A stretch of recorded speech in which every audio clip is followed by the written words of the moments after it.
لیکن ہمیں اس چیز کا اندازہ ہی نہیں ہے کہ تہجد میں استغفار کرنے کے کتنے زیادہ فائدے ہیں۔ جب اللہ تعالیٰ خود ہمیں معاف کرنا چاہ رہے ہوتے ہیں، اس وقت اللہ تعالیٰ کہتے ہیں کون ہے کہ مجھ سے معافی مانگے، میں اس کو معاف کروں، تو یہی وقت ہوتا ہے نا۔ بہت سارے لوگ ہیں جو تہجد میں اٹھتے ہیں اور وہ سورہ بقرہ پڑھتے ہیں تہجد میں، اللہ تعالیٰ کی رضا سے ہی اللہ تعالیٰ نے ان کو توفیق دی ہوتی ہے، اور جو بہت سارے کر رہے ہیں تو پھر ان کی دعائیں تو قبول ہونی ہی ہیں۔ اس کے علاوہ سورہ بقرہ کے ساتھ اگر استغفار کریں گے نا تو انشاءاللہ تعالیٰ اللہ تعالیٰ کی رحمتیں جو ہے نا ہمیں بہت زیادہ اور ڈبل ہو کر ملیں گی۔ بہت سارے علماء جو ہیں بات کرتے ہیں کہ تہجد میں استغفار کرنے کا کتنا زیادہ ثواب ملتا ہے، کتنی زیادہ برکتیں آتی ہیں۔ تو آپ اگر تہجد میں سورہ بقرہ نہیں پڑھ سکتے ہیں نا تو کم از کم 5 سے 10 منٹ جو ہے آپ استغفار ہی کریں سچے دل کے ساتھ۔ وہ کہتی ہیں کہ ہر روز سونے سے پہلے آپ اپنے کچھ گناہوں کو لکھ لیں، اور پھر آپ کو ان کے اوپر پچھتاوا بھی ہونا چاہیے، اور پھر جب آپ تہجد میں اٹھیں نا تو اللہ تعالیٰ سے آپ ان گناہوں کو معاف کرنے کے لیے اللہ تعالیٰ سے آپ عرض کریں، اور پھر آپ کی زندگی جو ہے نا بالکل بدل جائے گی۔ اللہ تعالیٰ کی اتنی رحمت ہوگی آپ کے اوپر۔ الحمدللہ میرے اتنی ساری بہنوں کے کامنٹس آتے ہیں جنہوں کو میں نے استغفار کرنے کے لیے بتایا تھا،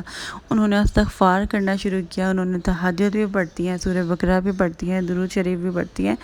ساری چیزیں پڑھتی ہیں، اور اتنی زیادہ خوشی ہوتی ہے۔ اور یہی جو ہے نا کامیابی کی چابی ہے، یہ ساری چیزیں آپ جب کریں گے نا تو آپ کی لائف بالکل چینج ہو جائے گی ہر طریقے سے، کیونکہ دیکھیں یہ ساری چیزیں قرآن و سنت سے بھی ہیں۔ جیسے آپ اٹھتے ہیں تہجد میں آپ استغفار کریں، سورہ بقرہ پڑھیں، تو یہ بہت زیادہ آپ کی جو رحمت ہے نا اللہ تعالیٰ کی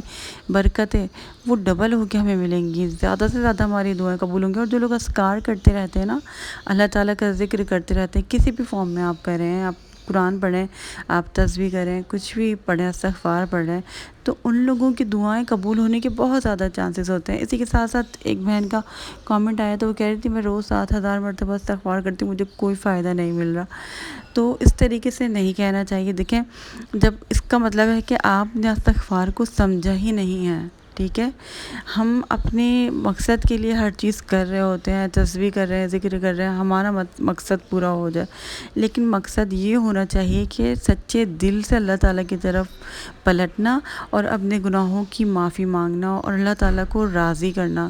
صرف جب ہم اپنا مقصد دیکھ رہے ہیں اور دعا قبول نہیں ہو رہی ہے اور اللہ تعالیٰ سے ہماری اور بے یقینی بڑھ رہی ہے تو پھر الٹی ہو رہی ہے چیز، اس کا مطلب ہے ایکسیپٹ نہیں ہو رہی، کیونکہ ایکسیپٹ ہونے میں بھی تو ٹائم لگتا ہے نا، ہمارے اتنے زیادہ گناہ ان کو معاف ہونے میں بھی تو ٹائم لگے گا نا، ساری چیزیں ہوں گی نا، زیادہ سے زیادہ استغفار ہمیں کرنا پڑے گا۔ اللہ تعالیٰ کو کب قبول کر لیں، کب اللہ کو پسند آ جائے ہمارا استغفار، یہ بھی تو ٹائم لگتا ہے نا۔ گناہ کرتے وقت تو ہم نہیں سوچتے کہ ہم گناہ کر رہے ہیں، ساری چیزیں کر رہے ہیں،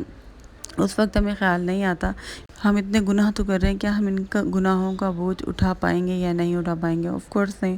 اٹھا پائیں گے، ذرا سی تکلیف پہنچتی ہے تو ہم بہت زیادہ تڑپ اٹھتے ہیں، شکوے شکایتیں کرنے لگ جاتے ہیں۔ تو استغفار کرنے کا یہی فائدہ ہوگا، جب استغفار کرنا ہے، اپنے گناہوں کی معافی مانگنی ہے نا، تو پھر ہمیں بچنا بھی ہے گناہوں سے۔ پھر یہ نہیں ہوگا کہ ہم گناہ کرتے رہیں بار بار،